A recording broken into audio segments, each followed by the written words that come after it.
জাতিসংঘ শান্তিরক্ষা মিশনে অংশ নিতে চট্টগ্রাম থেকে লেবাননের উদ্দেশ্যে যাত্রা করেছে বাংলাদেশ নৌবাহিনীর ৭৫ জন সদস্য।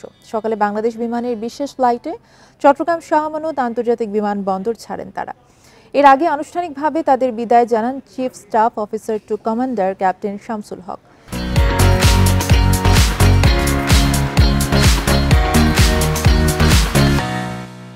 এ সময় সততা, নিষ্ঠা এবং পেশাগত দক্ষতার মাধ্যমে বাংলাদেশ নৌবাহিনীর ভাবমূর্তি অক্ষুণ্ণ রাখতে নৌ সদস্যদের আহ্বান জানান তিনি। বাংলাদেশ কন্টিনজেন্টের আওতায় নৌবাহিনী যুদ্ধজাহাজ সংগ্রামে যোগদান করবেন তারা।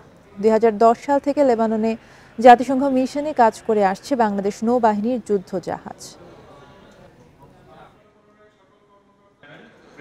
শান্তি রক্ষায় বাংলাদেশ তথা বাংলাদেশ নৌবাহিনীর ভূমিকা উজ্জ্বলতর করার লক্ষ্যে আমাদেরকে মিশনে প্রেরণের মতো গুরুত্বপূর্ণ সিদ্ধান্ত নেওয়া হয়েছে।